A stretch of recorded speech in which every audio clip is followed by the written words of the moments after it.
बिस्मिल्लाहिर्रहमानिर्रहीम। ओके बेटा, स्टार्ट करते हैं। तो लास्ट क्लास के अंदर बेटा हम लोग डिस्कस कर रहे थे कि कौन कौन सी ऐसी चीजें हैं जो कि आपके नॉन फाइनेंशियल ऑर्गेनाइजेशन जो है जो उनको भी मद्देनजर रखनी चाहिए। तो इसके अंदर बेटा हम लोगों ने डिस्कस किया कि उसको अपने प्रोडक्ट्स के बारे में मुकम्मल तौर पे पता होना चाहिए, उनको हेजेस जो है वो स्पेकुलेटर्स नहीं बनना चाहिए, और आपका जो ट्रेजरी डिपार्टमेंट है उसको आपने जो है वो प्रॉफिटेबल सेंटर नहीं बनाना। जी बेटा, यहाँ तक कोई problem if you want to ask any question any one of you.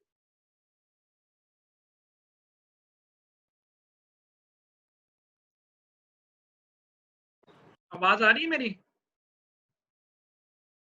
Ji sir आ रही है। जी सर आ रही है। ठीक है। ओके, चलिए बेटा, the last slide of this chapter. तीन तरह के बेटा रिस्क होते हैं। एक को हम बोलते हैं नॉन रिस्क, एक होते हैं अननोन, और एक होते हैं अननोनेबल। अच्छा, नॉन रिस्क क्या होते हैं बेटा? वो रिस्क होते हैं जो डेफिनेटली आपको पता होता है कि फ्यूचर में कौन कौन से रिस्क आने वाले होते हैं। जिस तरह हर साल बजट बोला जाता है, तो आपको पता है कि जब बजट बोला जाएगा तो हो सकता है कि इसके ऊपर टैक्सेस इंपोज हो जाएं, तो ये आपके पास नॉन रिस्क होते हैं, यानी जिनको आपको पता होता है कि ये रिस्क हमें फेस करने ही करने हैं। अननोन बेटा रिस्क वो रिस्क होते हैं जो आपको बिल्कुल पता नहीं होते। जिस तरह आजकल अभी आपके सामने ये कोरोना वायरस आया, तो ये अननोन रिस्क था। किसी को आइडिया नहीं था कि जनवरी फरवरी या मार्च के अंदर आगे किस तरह का रिस्क आएगा, जिसकी वजह से बहुत सारे लॉसेस जो है वो होना शुरू हो जाएंगे। ऐसा रिस्क बेटा जो अचानक नमूदार हो, that risk is called unknown risk. अच्छा, अननोनेबल क्या होता है? ये ऐसे रिस्क होते हैं बेटा जिसको आप कह लें कि ये बिटवीन नॉन एंड अननोन होते हैं, यानी आप कहेंगे अगर गवर्नमेंट ऐसा करेगी तो ये रिस्क फेस करना पड़ सकता है, और अगर गवर्नमेंट ऐसा नहीं करेगी तो ये रिस्क फेस करना नहीं पड़ेगा। इस तरह अभी आपके सामने जब बजट बोलने वाला था तो कहा जा रहा था जी कि टैक्सेस लगेंगे या ये फलां चीज होगी। आप लोगों ने ये अंदाजा लगाया कि अगर गवर्नमेंट ने ये टैक्स लगा दिए तो हमें ये रिस्क फेस करने पड़ेंगे, और अगर गवर्नमेंट ने अभी लॉकडाउन मजीद बढ़ा दिया तो हमें ये रिस्क मजीद फेस करने पड़ेंगे। हम सैलरियां कहां से देंगे? अगर गवर्नमेंट ने ऐसे कर दिया तो फिर हम क्या करेंगे? तो इसको बोलती है unknowable. It's between known and unknown.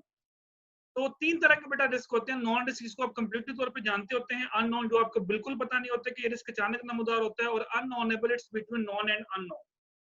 जी, यहां तक बेटा कोई प्रॉब्लम? ओके, अभी नेक्स्ट सर जी पूछें बेटा, नहीं पूछें। सर नॉन फाइनेंशियल कॉर्पोरेशंस को डिफाइन कर दिएगा, किस तरह डिफाइन करेंगे इसको? बेटा ऐसी कॉर्पोरेशन जो फाइनेंस के अंदर डील नहीं करते, जिस तरह आपका जो बैंक्स है ना वो फाइनेंशियल इंस्टीट्यूशन है। अब नॉन फाइनेंशियल इंस्टीट्यूशंस क्या होंगे? जो फाइनेंस के अंदर डील नहीं करते। आपकी टेक्सटाइल मिल हो जाएगी बेटा, आपके टेक्सटाइल बिजनेस हो गया, आपके जो सर्विसेज बिजनेसेस है, ये सारे नॉन फाइनेंशियल बिजनेसेस है ना। अगर मैं कहूँ फाइनेंशियल और नॉन फाइनेंशियल कंपनी को अलग अलग करूँ तो वो कंपनियां, अब इंश्योरेंस कंपनी आपकी फाइनेंशियल बिजनेस है, बैंक्स आपके फाइनेंशियल बिजनेसेस हैं जो फाइनेंस प्रोवाइड करते हैं, लोन वगैरह देते हैं, जो फाइनेंस के अंदर डील करते हैं फाइनेंशियल।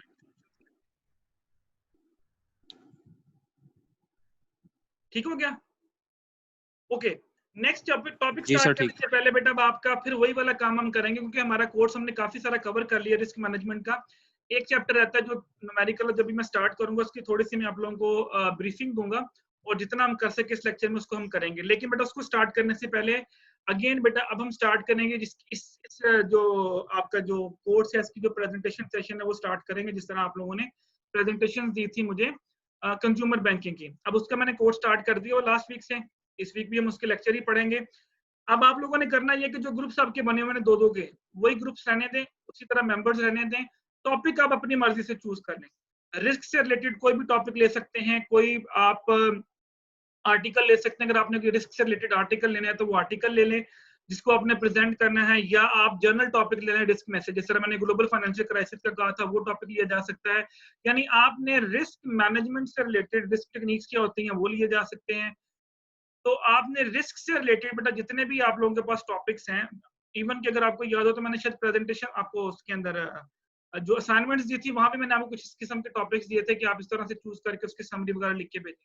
बेशक आप वही टॉपिक ले लें और उसका जो आपने समरी वगैरह बनाई है उसको आपने प्रेजेंट करना है यहाँ पे 1 by 1।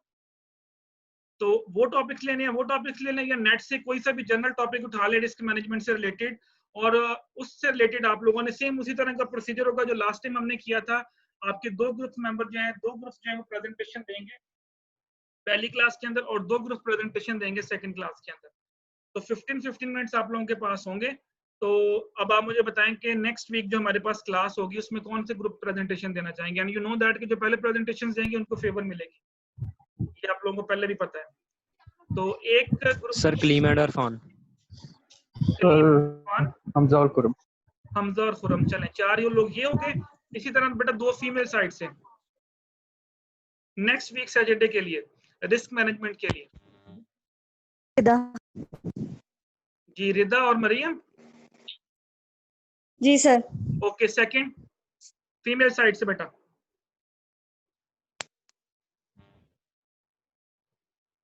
मैं बेटा खुद असाइन कर दूंगा, फिर मसला तो कोई नहीं है, मेरे लिए तो कोई प्रॉब्लम नहीं है।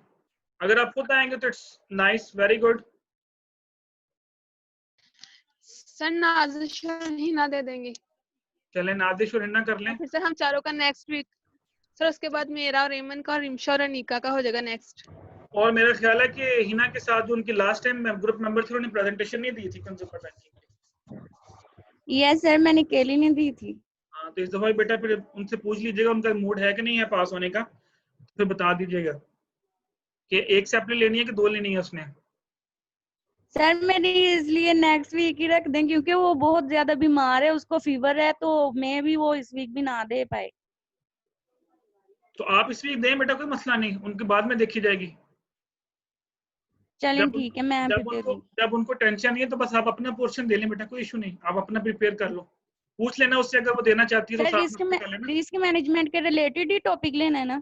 जी बिल्कुल, इससे रिलेटेड कोई भी जो जनरल टॉपिक ले लें। अगर कोई आर्टिकल आपके पास पड़ा है बेशक वो आप आर्टिकल ले लें, उठा लें, थ्योरेटिकल आर्टिकल उठा लें, वो प्रेजेंट कर दें, इट्स अप टू यू। ये पहले भी मैंने आप लोगों को बताया था, जिस तरह पहले था सेम वही प्रोसीजर, अब मैं दोबारा रिपीट करने की जरूरत नहीं है प्रोसीजर की। जी सर, वैसे स्लाइड्स बनानी है और फिर आपको सेंड कर बेटा हाँ जी, मुझे सेंड करेंगे, मैं यहाँ पे ओपन करूंगा और आप प्रेजेंट करेंगे। चलें ठीक है। ठीक हो गया। तो ये 4 ग्रुप बेटा कमिंग वीक में, और उसके बाद जितने भी ग्रुप्स बचेंगे 4-5 वो उससे नेक्स्ट क्लास में हम कर लेंगे। तो बाकी लोग भी अपनी प्रिपरेशन रखें, सिर्फ ये 2 वीक्स के अंदर हमने इसको वाइंड अप कर लेना है। जी सर। ठीक हो गया? Okay sir. ओके जी, चलिए स्टार्ट करते हैं नेक्स्ट टॉपिक। इसकी थोड़ा सा मैं आपको इंट्रोडक्शन देता हूँ और उसके बाद फिर उसके जो न्यूमेरिकल वगैरह है वो फिर देखते हैं, अगर अभी टाइम हुआ तो स्टार्ट करेंगे, वरना फिर इसको हम नेक्स्ट क्लास के अंदर स्टार्ट करेंगे। ओके बेटा, the topic is economic capital and रे रॉक। सबसे पहले हम स्टार्ट करेंगे, रे रॉक का मतलब होता है risk adjusted return on capital. ये मैं आपको बता भी दूंगा, इसकी एब्रिविएशन क्या वो नेक्स्ट स्लाइड में भी आ जाएगी। सबसे पहले हम डिस्कस करेंगे कि what does mean by economic capital. Economic capital क्या होता है? देखिए बेटा, एक वो कैपिटल होता है जो कि आपको एक इंस्टीट्यूट कहता है जी कि आपने इतना कैपिटल रिजर्व करना है फॉर मार्केट रिस्क, इतना कैपिटल आपने रिजर्व करना है फॉर लिक्विडिटी रिस्क, इतना कैपिटल आपने रिजर्व करना है for operational risk. For example, अब फॉर एग्जांपल जिस तरह मैं कहता हूँ, स्टेट बैंक ऑफ पाकिस्तान कहता है जी बैंकों को जी कि आपने 1% जो है वो रिजर्व रखना है फॉर मार्केट रिस्क। इसका मतलब है कि जो भी पैसा आपके पास आएगा उसका 1% आपने मार्केट रिस्क के तौर पर रखना है। ये वो रेशियोज हैं जो आपको एक फाइनेंशियल इंस्टीट्यूशंस की तरफ से, जो कि एक मॉनिटरिंग बॉडी है, वो आपको प्रोवाइड कर रही है। इस तरह आपके ग्रुप मेंबर्स में से एक ग्रुप ने प्रेजेंटेशन दी थी उसकी बेजल 1, बेजल 2, बेजल 3 की, उसमें बताया गया था कि इतनी रिक्वायरमेंट होनी चाहिए, 15% होनी चाहिए, 10% होनी चाहिए। ये वो रिक्वायरमेंट होती है जो आपका फाइनेंशियल इंस्टीट्यूशन, जो आपकी रेगुलेटरी बॉडी है, वो आपको दे रही है और वो आपने रखनी ही रखनी है। इकोनॉमिक कैपिटल बेटा वो कैपिटल होता है जो आप खुद एनालिसिस करने के बाद पैसा रिजर्व करते हो। फॉर एग्जाम्पल, आपका बैंक कहता है जी 1% तक आपने पैसा रिजर्व करना है, 1% बनता है फॉर एग्जाम्पल 1 लाख रुपया, आपने 1 लाख रुपया साइड पे कर लिया। फिर आपने खुद भी एनालिसिस किया, आपने कहा यार ये आजकल अगर हालात देखें, मार्केट देखें, बैंक ने तो एक दफा कह दिया 1%, तो हर साल 1% आपने करना ही करना है, लेकिन मार्केट सिचुएशन तो हर साल चेंज होती रहती है। तो इकोनॉमिक कैपिटल बेसिकली वो कैपिटल होता है जो आप खुद एनालिसिस करने के बाद डिसाइड करते हैं कि मैंने कितना पैसा साइड पर रखना है।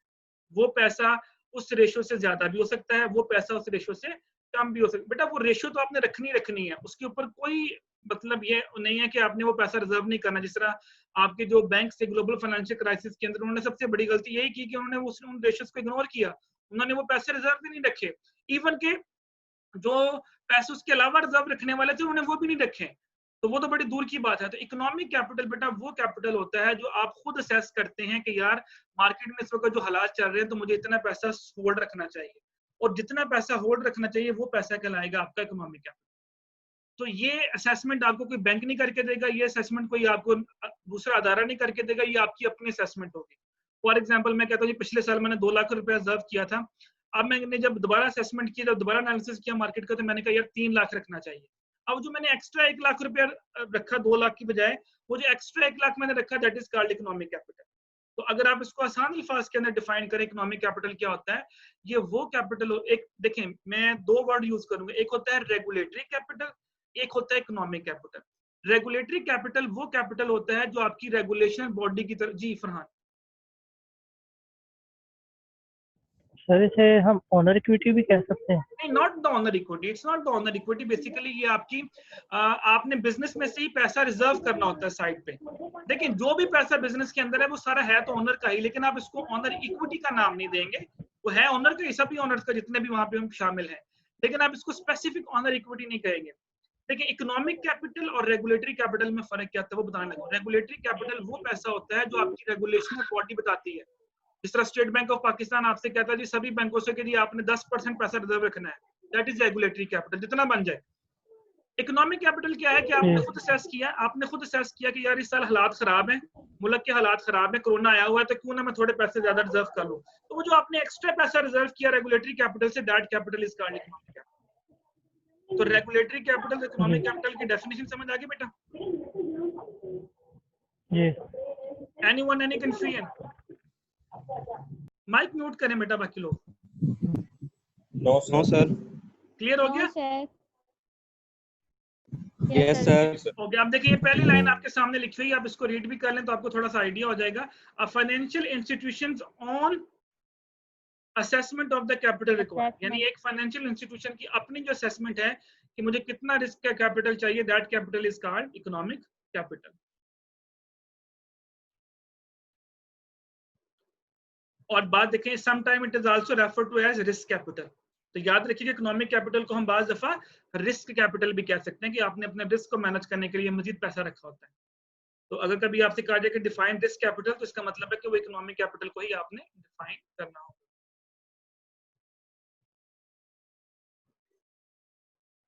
ओके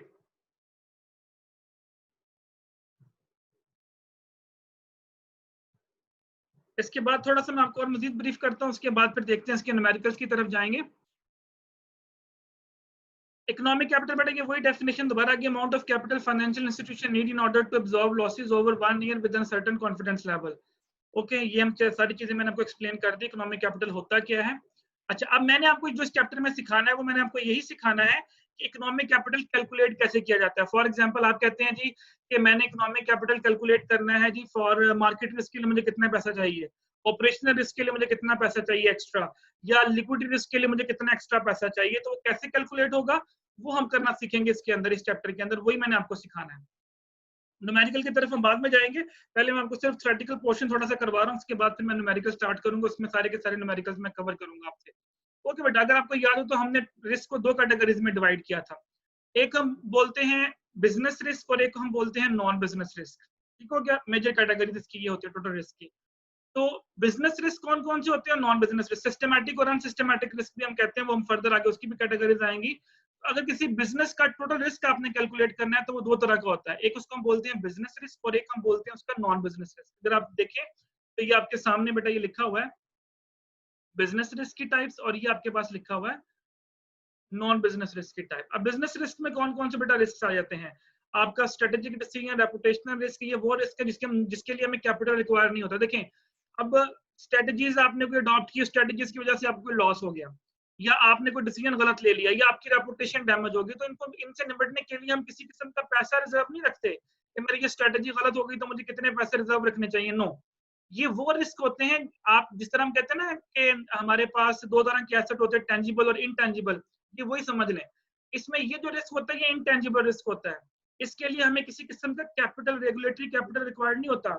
ऑर्गेनाइजेशन मतलब अब स्टेट बैंक ये नहीं कहता कि अगर आपकी रेपुटेशन डैमेज हुई तो 2 मिलियन रुपीज आप साइड पर रख लें रेपुटेशन के लिए, फलाने पैसे रख लिए, अगर आपकी स्ट्रेटेजी गलत होगी जो आपने अडॉप्ट की तो उसके लिए इतने पैसे रख लें। स्टेट बैंक आपको ऐसी कोई किसी किस्म का रेगुलेटरी आपसे रिक्वायर नहीं करेगा। लेकिन हाँ, आप अपने तौर पर रखना चाहें कि यार अगर खुदा ना खासा मेरा डिसीजन गलत हो गया तो मुझे इतना लॉस हो सकता है, तो बेटा फिर उसको हम रेगुलेटरी कैपिटल नहीं कहेंगे, उसको हम इकोनॉमिक कैपिटल कहेंगे, क्योंकि वो पैसे आप खुद रख रहे हो, स्टेट बैंक आपको उसके ऊपर रखने के लिए नहीं कह रहा। अब ये देखिए ये लिखा हुआ है कि no regulatory capital is required for business risk. हाँ, नॉन बिजनेस रिस्क क्या है बेटा, उसमें क्रेडिट रिस्क आ जाएगा, मार्केट रिस्क आ जाएगा और ऑपरेशनल रिस्क आ जाएगा, तो मैंने जो हम पहले पढ़ भी चुके हैं। इन तीनों रिस्क के लिए आपको पैसे रिजर्व करने पड़ेंगे। अगर मार्केट रिस्क फेस करना पड़ा तो उसके लिए कितने पैसे रिजर्व करने हैं, क्रेडिट रिस्क फेस करना पड़ा तो कितने पैसे रिजर्व करने हैं, और अगर आपको ऑपरेशनल रिस्क फेस करना पड़ा तो आपको कितने पैसे रिजर्व करने पड़ेंगे, ये आपको वहां पे बताना पड़ेगा। कैसे रिजर्व करेंगे वो मैं आपको भी आगे सिखाऊंगा। और ये देखिए, ये बेजल 2 के अंदर रिक्वायरमेंट्स भी गिवन थी, तो आपके स्टूडेंट्स ने प्रेजेंटेशन दी थी, तो वहां बेजल 3 के बारे में भी गिवन था, उसमें भी गिवन किया गया था। अच्छा,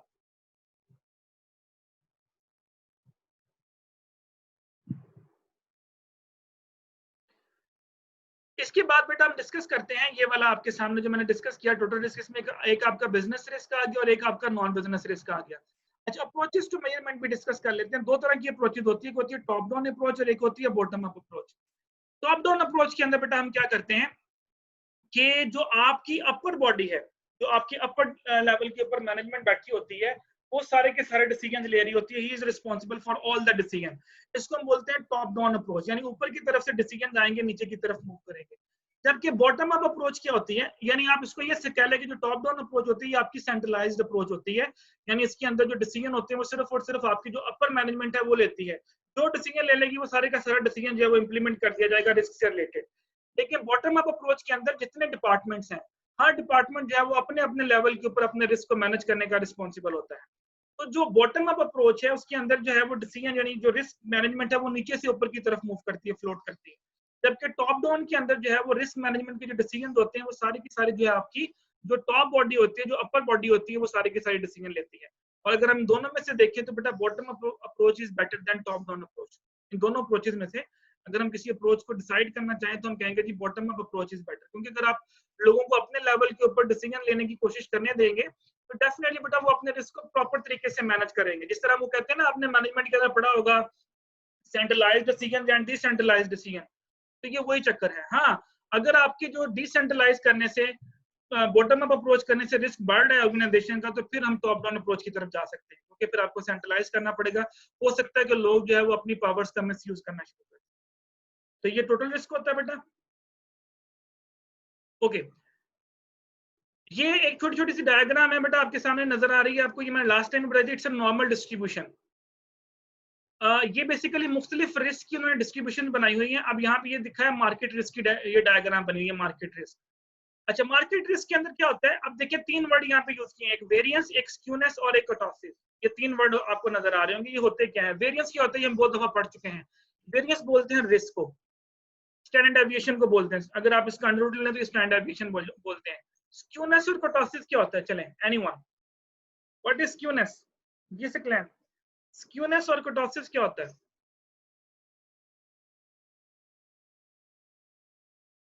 स्टैट में पढ़ा होगा, याद नहीं आ रहा। अच्छा मैं आपको बता देता हूँ बेटा, वेरिएंस क्या होता है, याद रखिएगा मैंने आपको बोला था this is the diagram of normal distribution. Variance क्या होता है कि आपका जितना आपका डाटा मीन डाटा से अवे होता जाएगा, आपका जो वेरिएंस है वो बढ़ता जाएगा, यानी जितने पॉइंट्स मीन वैल्यू से पीछे जाते जाएंगे आपका वेरिएंस बढ़ता जाएगा। अब अगर आपका ये जो दरमियान वाला पॉइंट है इसको बोलते हैं मीन वैल्यू, तो जितना डाटा इस मीन वैल्यू से अवे होता जाएगा आपका जो वेरिएंस है उतना ही ज्यादा इंक्रीज करता जाएगा। स्क्यूनेस बेटा क्या होती है, स्क्यूनेस बोलते हैं फैलाव को, ठीक हो गया। यानी आपका जो डाटा है वो पॉजिटिव, चले मैं आपको इसको थोड़ा सा आसानी बता देता हूँ कि आपका जो डाटा है वो पॉजिटिवली स्क्यूड है या नेगेटिवली स्क्यूड है। इसका मतलब ये होता है कि आपका जो ज्यादातर डाटा के पॉइंट्स है वो पॉजिटिव साइड पे ज्यादा है या नेगेटिव साइड पे ज्यादा है। यानी जो आपकी जो टेल है, अब ये जो अगर आप देखें साइड पे, अगर लेफ्ट साइड आपकी गेन वाली साइड है, फॉर एग्जाम्पल अगर ये आपकी गेन वाली साइड है तो आपका ये जो लेफ्ट साइड है ये क्या है, गेन वाली साइड होती है पॉजिटिव स्क्यूड। और अगर आपके ज्यादातर पॉइंट्स नेगेटिव साइड पे हैं तो आपका होगा वो नेगेटिवली स्क्यूड। तो आपने ये देखना है कि आपके जो डाटा के पॉइंट्स हैं वो मीन वैल्यू से राइट साइड पे ज्यादा आ रहे हैं या लेफ्ट साइड पे ज्यादा आ रहे हैं। तो अगर तो वो लेफ्ट और राइट के दरमियान इक्वल है इसका मतलब है कि स्क्यूनेस जीरो है। लेकिन अगर वो आपकी एक साइड के ऊपर टेल बहुत लंबी बन रही है और एक साइड के ऊपर टेल छोटी सी बनी है, अभी आगे देखिएगा मैं आपको दिखाता हूँ, लाइक फॉर एग्जांपल यहाँ पे देखें, तो अगर ये देखें इस तरह की भी डायग्राम हो सकती है, जिस तरह ये देखें, अगर आप यहाँ पे टेल देखें तो इस तरफ ये टेल जो है वो ज्यादा है, तो ये देखें ये हम क्या करेंगे, ये लॉसेस की तरफ ज्यादा है, तो इसका मतलब है ये नेगेटिवली स्क्यूड है। लॉस का मतलब होता है नेगेटिवली स्क्यूड होना, और अगर ये पॉजिटिव साइड पे ज्यादा होगी तो इसका मतलब है ये पॉजिटिवली स्क्यूड है, ये प्रॉफिट वाली साइड पे है। तो अब यहाँ पे अच्छा कर्टोसिस क्या होता है, फिर ये भी देख लें। कर्टोसिस बोलते हैं पीकनेस ऑफ द टेल। ये जो आपके पास ये जो पहाड़ी सी बनी है ना ये वाली, इसको बोलते हैं कर्टोसिस। जितना बेटा डाटा मीन के करीब होगा, ये जो आपकी मीन वैल्यू है इसके करीब जितना ये पॉइंट्स आते जाएंगे, ये जो पहाड़ी सी है ये ऊपर की तरफ मूव करती जाएगी। यानी कर्टोसिस जो है जितना आप मीन वैल्यू के करीब आएंगे ये उतना ही ज्यादा करीब होता जाएगा और कर्टोसिस आपका इंक्रीज होता जाएगा, पहाड़ी आपके ऊपर की तरफ मूव करती जाएगी। इसका मतलब ये होता है कि इसके अंदर कर्टोसिस हाई है। कर्टोसिस हाई का मतलब क्या होता है कि डाटा सारा मीन के करीब करीब है। अब यहाँ पे अगर आप देखें ये जो पॉइंट है ये मीन वैल्यू का पॉइंट है ये वाला, और डाटा थोड़ा सा मीन से परे है। अब आप यहाँ पे लेके आते जाएं तो ये यहाँ पे ऐसे डायग्राम बन जाएगी, और करीब लेके आएंगे तो ये पहाड़ी और ऊपर की तरफ चले जाएगी और डाटा और करीब होता जाएगा। तो कर्टोसिस का मतलब होता है peakness of the normal distribution. Skewness का मतलब होता है कि डाटा पॉजिटिव साइड पे ज्यादा है या नेगेटिव साइड पे ज्यादा है। और वेरियंस मैंने बता दिया कि उसमें रिस्क को बोलते हैं। अब ये मार्केट रिस्क की डायग्राम है, अगर आप यहाँ पे देखें तो यहाँ पे वेरियंस लिखा उसने हाई है, ये देखिए मीन वैल्यू से जो डाटा है वो अवे है, ये देखिए डाटा मीन वैल्यू से काफी पीछे है, इसलिए इसका जो वेरियंस है वो हाई है। स्क्यूनेस इसकी 0 है। क्यों 0 है? अगर आप देखें इस डायग्राम को तो तकरीबन राइट साइड पे भी उतने ही पॉइंट है और तकरीबन लेफ्ट साइड के ऊपर भी तकरीबन उतने ही पॉइंट्स हैं। ना तो ये टेल बहुत ज्यादा राइट को है, ना ये टेल बहुत ज्यादा लेफ्ट को है, इस वजह से इसकी जो स्क्यूनेस है वो 0 है। कर्टोसिस लो है, यानी बहुत ज्यादा पहाड़ी ऊपर भी नहीं है, बहुत ज्यादा ये जो पहाड़ी है वो नीचे की तरफ भी नहीं है, तो लो है। तो ये बेटा आपके पास प्रॉपर्टीज बन गई मार्केट रिस्क की। तो मार्केट रिस्क की तो मैं आपसे कहूँ प्रॉपर्टीज लिखें तो आपने क्या करना है कि मार्केट रिस्क की जो नॉर्मल डिस्ट्रीब्यूशन बनती है उसका जो वेरिएंस होता है वो हाई होता है, उसकी जो स्क्यूनेस होती है वो 0 होती है, और जो कर्टोसिस होता है वो लो होता है। ये डायग्राम समझ आ गई बेटा आपको? Yes sir. Anyone, any Yes, sir. confusion? Okay, अब आ जाए क्रेडिट रिस्क की। अभी आपके पास बेटा मार्केट रिस्क के बाद सेकंड रिस्क था आपके पास क्रेडिट रिस्क। अब ये देखेंगे इसकी डायग्राम है, अगर आप इसकी डायग्राम देखें तो ये देखें ये जो आपके पास राइट साइड है इसके ऊपर जो टेल है वो काफी लंबी जा रही है। अब अगर आप इसका वेरिएंस देखें तो ये वेरिएंस इसका मॉडरेट है, ना बहुत ज्यादा है ना बहुत कम है। स्क्यूनेस इसकी मॉडरेट है, क्योंकि मॉडरेट का मतलब है कि बहुत ज्यादा भी एक तरफ को नहीं है, और कर्टोसिस भी जो है वो मॉडरेट है। यानी क्रेडिट रिस्क की अगर आप देखें प्रॉपर्टीज देखें तो ये तीनों मॉडरेट में आएगी। थर्ड रिस्क था हमारे पास ऑपरेशनल रिस्क, वो देखिए इसका टोटली ऑपोजिट है। अब ये देखिए ऑपरेशनल रिस्क की डायग्राम, अगर आप ऑपरेशनल रिस्क की डायग्राम देखें तो इसकी ये पीकनेस चेक कीजिएगा, ये देखें जो लंबा सा ये पहाड़ी से बनी हुई है, अगर आप इस पहाड़ी को चेक करें तो ये देखें वेरिएंस इसका लो है। क्यों लो है? ये बेटा मीन पॉइंट है, ये देखिएगा ये जो लाइन है ये मीन पॉइंट है, तो डाटा तकरीबन मीन पॉइंट के करीब करीब है, इस वजह से इसका जो वेरिएंस है वो लो है, इसका जो रिस्क है वो लो है। लेकिन स्क्यूनेस हाई है, ये देखें तकरीबन सारी की सारी जो लाइन है वो लॉस की तरफ है, ये देखें ये सारी की सारी जो लाइन है वो लॉस की तरफ है, इस तरफ तकरीबन आपकी लाइन स्ट्रेट है, इस तरफ लाइन है ही नहीं आपकी, इस वजह से जिसको स्क्यूनेस है वो हाई है। और कर्टोसिस बेटा ये देखें पीकनेस जिसको बोलते हैं, तो ये भी बहुत ज्यादा हाई है। तो अगर हम ऑपरेशनल रिस्क की प्रॉपर्टीज को देखेंगे तो इसका वेरिएंस लो होगा, इसका स्क्यूनेस हाई होगा और इसका कर्टोसिस भी हाई होगा। तो अगर आपसे पूछा जाए तो ये देखिए आपके पास इस तरह से ये टेबल बन के आ जाएगा, कैरेक्टरिस्टिक्स ऑफ डिस्ट्रीब्यूशन। ये देखें मार्केट रिस्क में वेरिएंस हाई होता है, स्क्यूनेस 0 होती है और कर्टोसिस आपका लो होता है। क्रेडिट रिस्क में मॉडरेट और ऑपरेशनल रिस्क में वेरिएंस लो था, स्क्यूनेस हाई था और कर्टोसिस भी हाई था। जो भी हम पढ़ के आए हैं इसकी एक टेबल की फॉर्म में आपको यहाँ पे शो हो रहा है। जी बेटा यहाँ तक ये प्रॉब्लम, यहीं पे स्टॉप करते हैं, फिर नेक्स्ट क्लास हम यहीं से स्टार्ट करेंगे और साथ ही मैं इसके न्यूमेरिकल भी स्टार्ट करवाऊंगा आपको। जी anyone any confusion regarding this definition जो हमने अभी पढ़ी है इकोनॉमिक कैपिटल से रिलेटेड? जी से क्लियर बेटा? Any question any confusion? No sir. Clear. जी कोई और बेटा स्टूडेंट जिसने क्वेश्चन पूछना तो पूछ सकता है अभी। No sir. प्रेजेंटेशन का मैंने आपको गाइड कर दिया, प्रेजेंटेशन का मैंने आपको गाइड कर दिया, तो आप लोगों ने अब नेक्स्ट जो मैंने जिन ग्रुप्स को बोला वो प्रेजेंटेशन देंगे रिस्क मैनेजमेंट से रिलेटेड।